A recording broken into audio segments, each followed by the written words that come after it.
Salut tout le monde. Aujourd'hui, on va s'attaquer au prologue. Mais alors déjà, un prologue, ça consiste en quoi? Alors, c'est un événement plus non mais une cassure. Peut être sur le point de vue de l'antagoniste, le méchant, ou peut être sur le point de vue du protagoniste. Ça peut être un événement passé, mais comme futur. Un événement passé, c'est flashback. Événement futur, c'est flash futur. Ce qu'il faut pas faire quand on fait un prologue, parce que beaucoup de prologues disent que prologue, c'est chapitre 1. Il faut pas que le prologue ressemble au chapitre 1. Ce qu'il faut faire, c'est les clés. Ce que je vous conseille de faire, après avoir vu mes 7 vidéos, allez voir mes 7 vidéos d'une personne qui explique mieux que moi, je trouve, comment faire un bon prologue, qui sont les clés. Moi, je vais vous donner mon avis, à vous de voir si ça vous convient. Déjà, il faut 3 choses. Il faut une action antérieure qui va, non, mais une action qui va accrocher, le lecteur. En deuxième, non, mais une cassure qui va montrer, la cassure, c'est le fin du prologue, un événement action qui va bouleverser le lecteur, mais dès le prologue. Et la troisième clé, c'est accrocher le lecteur. En fait, les 2 points, tu dois accrocher le lecteur pour arriver à la troisième clé, que tu dois accrocher mes lecteurs. Tu dois pas te faire un prologue plat. En fait, tu peux sur certains, mais moi je trouve le prologue, c'est le truc le plus important si tu veux faire un prologue.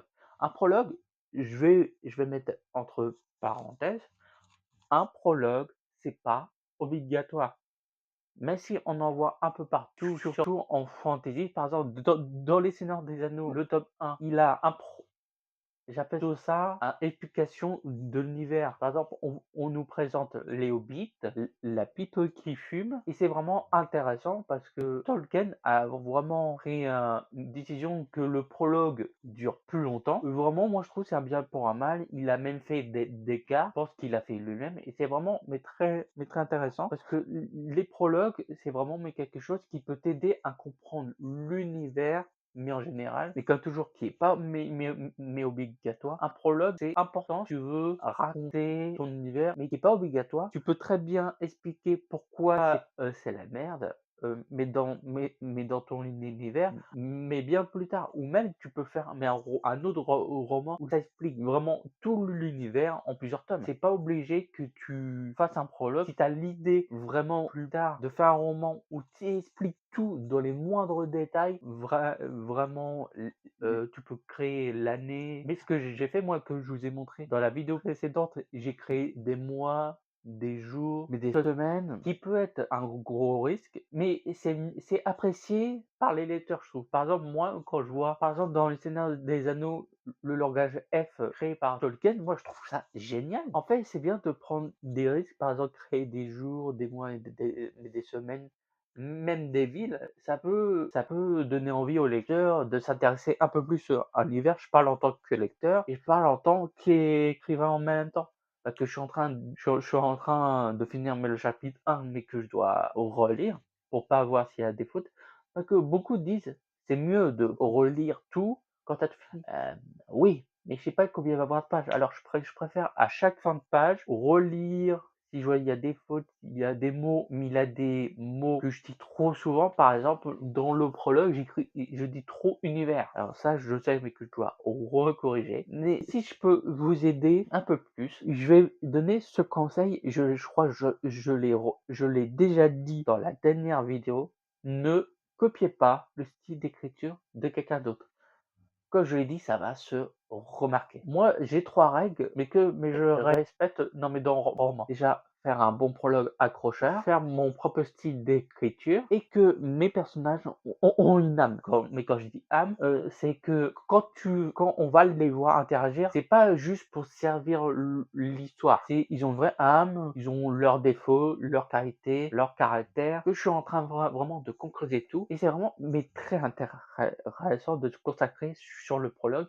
Parce que le prologue, quand on s'y intéresse vraiment, le prologue, c'est la base de ton univers. C'est là où que tu te dis, il faut pas mais que je me loupe. Parce que c'est vrai que créer un univers, quand tu écris un roman, c'est très compliqué. Tu dois vraiment, ça te prend trop la tête.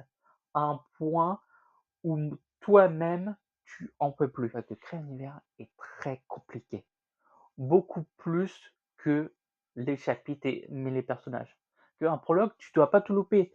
Le prologue, c'est le moment où tu dois accrocher ton lecteur. Par exemple, tu fais un flash futur, ils vont se dire pourquoi c'est devenu la merde autant, ou si c'est un flash passé, tu te dis mais qu'est-ce qui s'est passé? Tu te poses toutes ces questions.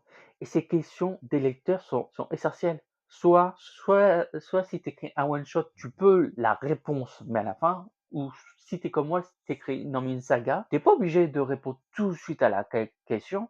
Par exemple, j'ai laissé mes quelques indices au fur mais que j'écris, tu as le droit de pas, moi en tout cas, c'est ma règle, je dis pas tout de suite pourquoi tel s'est pas passé. Je préfère mettre des petits indices doucement pour que le lecteur comprend à son rythme. Voilà, c'était tout pour la vidéo des prologues. J'espère que vous a plu et que vous avez très bien compris où je voulais en venir. Abonnez-vous parce que plus vous vous abonnez, plus il y aura de vidéos mises sur cette chaîne.